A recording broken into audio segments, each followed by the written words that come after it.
반갑습니다, 여러분. 요한복음 4장 같이 한번 보도록 하겠습니다. 요한복음 4장에 보면은 가장 유명한 이야기가 사마리아 여인과의 만남이지요. 자, 이게 예수님이고요. 여인이에요. 여긴 그 물두레박, 여기 물두레박이 있고요. 여인을 렘브란트가 조금 그 유럽풍으로 그렸죠. 자, 근데 이게 야곱의 우물로 알려진 우물이에요. 그리고 여기는 잘 안 보이시겠지만 잘 보면 제자들이 있어요. 여기 하나, 둘, 셋 이렇게 먹을 것을 사오는 제자들이고요.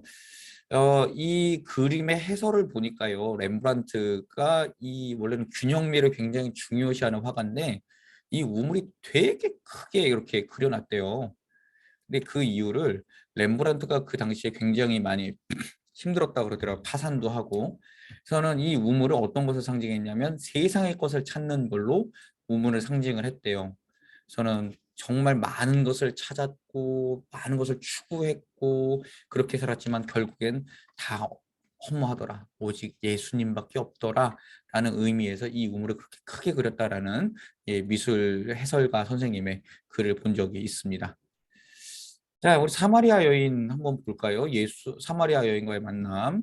낮 12시에 물 길러 나오는 여인이 있었어요. 낮 12시에.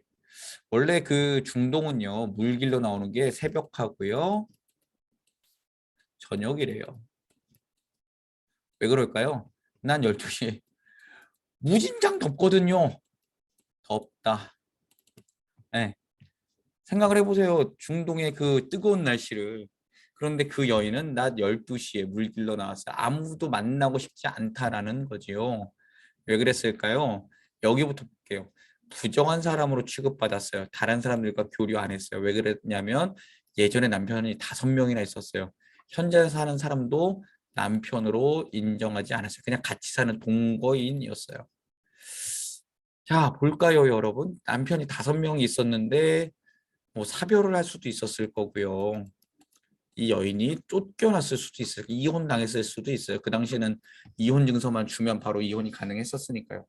어떤 사정이 있는지 모르지만 하여튼 이 여인은 참 이렇게 세상에 어떻게든지 그 살아보려고 그렇게 했던 사람이라고 우리는 생각할 수 있지요. 여인을 본 예수님이 물을 좀 주시겠습니까? 라고 물어봤어요. 예수님의 말씀에 대한 여인의 대답은 유대인 남자가 어찌 사마리아 여인에게 물을 달라고 합니까? 왜냐하면 교류 안 했거든요. 유대인 남자, 사마리아 여인 얘기 안 해요. 왜냐하면 유대인 사람들은 사마리아 사람들을 짐승, 네, 이렇게 표현했었거든요. 개. 유대인들한테는 세계 중심의 유대인이에요. 모든 이방인들은 다 이런 존재예요. 네.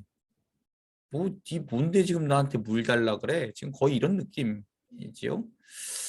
자, 그랬더니 그 예수님께서 말씀 하십니다. 내가 누구인 줄 알았더라면 목마르지 않을 생수를 주시겠다고 이야기를 합니다. 근데 이 여인이 이 우물은 우리 조상 야곱의 우물이라고 합니다. 근데 성경에 보면 야곱이 우물 팠다라는 거는 안 나와요. 이삭이 우물을 팠었죠, 항상. 이삭이 야곱에게 선물을 줬는지 모르지만 어쨌든 그렇습니다. 자, 야곱보다 당신이 더 큽니까? 야곱의 우물에서 물을 마셔도 내가 이렇게 목마른데 당신은 우리 조상 야곱보다 더 큰 이니까. 좀 몇 가지 어폐가 있죠. 사마리아 사람들은 정통 유대인이 아닙니다. 그러니까 야곱을 어떻게 보면 자기의 조상으로 부를 수 없는 상황인데도 그렇게 이야기를 하죠. 우리 조상 야곱보다 더 크십니까? 자, 이 예수님께서 이 여인에게 생수를 주시겠다고 말씀하신 이유는요. 이 여인의 인생은 세상의 것을 보다 지친 인생임을 아셨기 때문입니다.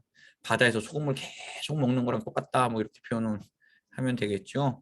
그러니까 여인이 나는 다시는 세상에서 그 목마르고 싶지 않습니다. 물을 좀 주십시오. 이렇게 이야기를 했습니다. 여인은 어찌 보면요. 영적인 것은 굉장히 갈망했지만 세상에서 많은 만족과 유익을 찾다가 지쳐서 그 하나님과의 교제, 예배에 대해서 굉장히 갈급한 상황이었어요.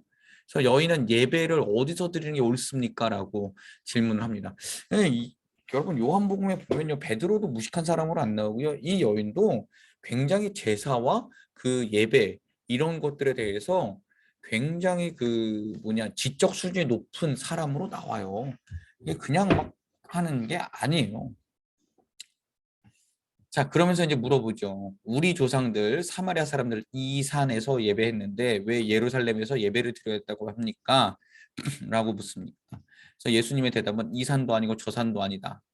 하나님은 영과 진리로 예배하는 사람을 찾으신다. 하나님은 영이심으로 영과 진리로 예배해야 된다. 그러니까 예배의 장소가 중요한 게 아니다. 어디서든지 하나님과 동행하며 하나님을 예배하는 사람을 찾으신다. 하나님의 마음입니다. 하나님의 마음. 교회에 몸이 있다고 해서 다 예배드리는 사람이 아닙니다. 그리고 집안에서 예배를 드린다고 해도 정말 마음을 가지고 영과 진리로 예배드리면 그곳이 예배의 장소가 됩니다. 그러니까 사마리아 여인에게 말하고 싶으셨던 것은 너희들은 그런 유대인들도 그렇고 그런 장소에 가야만, 성지 순례를 가야만, 어디서든 은혜 받는 자리에 가야만 그 예배를 드린다고 생각하지만 아니다. 하나님은 영이시기 때문에 무소부재하신 분이기 때문에 어디서든지 예배 드릴 것에 다 예배를 받으신다. 지금 예수님 그 말씀 하시는 거예요. 여러분 무소부재 잘 기억합시다. 어느 곳에도 없으신 곳이 없다. 하나님은 모든 곳에 존재하신다. 그래서 나 하늘에 계신 우리 아버지라고 할 때 그 하늘이 그 무소부재하시는 하나님을 뜻하는 거예요. 그래서 여러분 우리가 꼭 생각해야 되는 게요. 하나님은요. 우리가 좋을 때만 함께 하시는 분이 아니라 무소부재니까요. 우리가 슬플 때, 아플 때, 낭망할 때, 또 우리가 좌절할 때, 그런 때에도 함께 하셔요.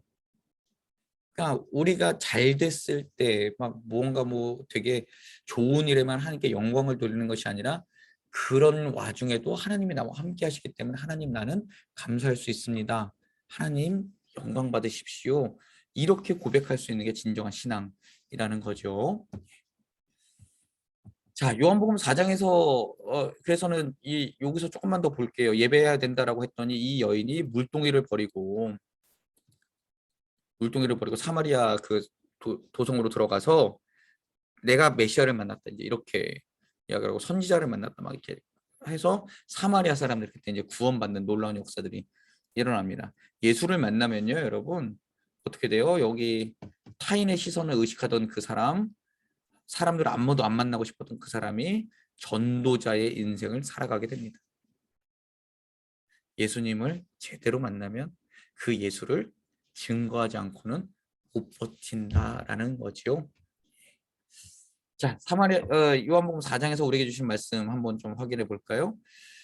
사마리아 여인과 같은 삶을 살아갑니다. 우리는 하나님 없이 내 만족을 위해서. 하나님 없는 곳에는 만족함이 없죠. 그러다 보니까 어떻게 될까요? 더 강한 유혹, 자극을 원하게 됩니다. 이게 여러분 예배로 오게 되면요. 우리가 드리는 일상의 예배에서 만족을 못하게 되면요. 예배도 더 강한 자극이 필요해요. 예를 들면 예전에는 피아노 한 대만 가지고도 충분히 우리가 찬양하고 기쁨으로 예배드리고 감사로서 예배드릴 수 있었는데 그곳에서 만족이 못하고 다른 곳에 자꾸 비교하다 보니까 왜 저 교회는 드럼도 있고 기타도 있고 뭐 베이스 기타도 있고 뭐 콰이어도 많고 막 이렇게 자꾸 비교하게 되죠. 그럼 어떻게 될까요? 점점 더 강한 곳으로 찾아가게 됩니다. 그러면서 이제 막 뛰지 않고는 막 손 들고 울지 않고는 무언가 뒤로 넘어가는 역사가 있지 않고는 예배 안 드렸다라고 생각을 하고 어디서 그런 역사가 나타난 대로 계속 거기만 찾아가는 거죠. 잘못된 겁니다. 영적으로 갈망한다라고 하지만 잘 생각해 보십시오. 내가 일상에서 그리고 내가 섬기는 교회에서 은혜 받지 못하면서 다른 교회 가서 은혜 받겠다고요? 다른 집회 가서 은혜 받으시겠다고요? 잘못된 신앙입니다. 꼭 기억하십시오. 내가 속한 교회, 내가 속한 일상에서 하나님의 은혜를 구하십시오. 하나님 만나십시오. 그리고 그 속에서 하나님과 교제하십시오. 예배하십시오. 거기서부터 건강한 신앙은 시작되는 겁니다. 그렇게 계속해서 더 강한 자극을 찾아서 예배를 찾아다니는 사람들을 우리는 종교 중독자라고 부릅니다. 여러분, 예배도 중독될 수 있어요? 예, 아닙니다. 하나님 앞에서 하나님과 교제하는 법부터 배우십시오. 그게 중요합니다. 자, 주님을 경험하게 되면 세상의 모든 것보다 자신이 하나님에 대해서, 예배에 대해서 목말랐던 것을 알게 되고요. 그래서 주님을 찾게 되죠. 그리고 하나님 앞에 설 때 하나님 앞에 하나님께 예배하는 사람으로 나를 세워갑니다. 조금 전에 말했던 그거죠. 하나님 예배하고 싶습니다라고 하면서 다른 거 찾지 않아요. 뭐 다른 환경 찾지 않아요. 장소 찾지 않아요. 하나님 앞에서 나를 먼저 세워요. 그리고 하나님 저 여기 있습니다. 제 예배를 받아주십시오. 여기서부터 예배자로 서가는 거예요. 제발 부탁드리는데요. 우리 교회에서 은혜 받지 못하고요. 그 다음에 우리 목사님을 통해서 우리가 함께 드리는 그 예배를 통해서 은혜 받지 못하면 어느 곳에 가서도 은혜 받을 수 없습니다. 여러분이 드리는 그 예배 가장 소중합니다. 그래서 예수님은 예배하는 장소나 시간이 중요한 것이 아니라 하나님을 예배하는 진실한 마음, 하나님을 믿음으로 고백하는 것이 더 중요하다는 것을 말씀하셨습니다. 오늘 중요한 내용들 많이 했었죠. 예, 세상 것에 목말라 하던 여인 예수님 만나시고서 그 여인을 만져주시자마자 그 여인은 예배의 자리로 나왔습니다. 세상 것에 지친 우리들, 예, 주님 다시 만나고 예배의 자리로 회복할 수 있는 우리들 되었으면 참 좋겠습니다. 자, 내일은요 요한복음 5장 6장 볼 건데요. 5장에서는 38년 된 병자 베데스다 목가에서 고치신 예수님, 그다음 6장에서는 오병이어 사건, 이런 것들 위주로 같이 한번 살펴보도록 하겠습니다. 감사합니다.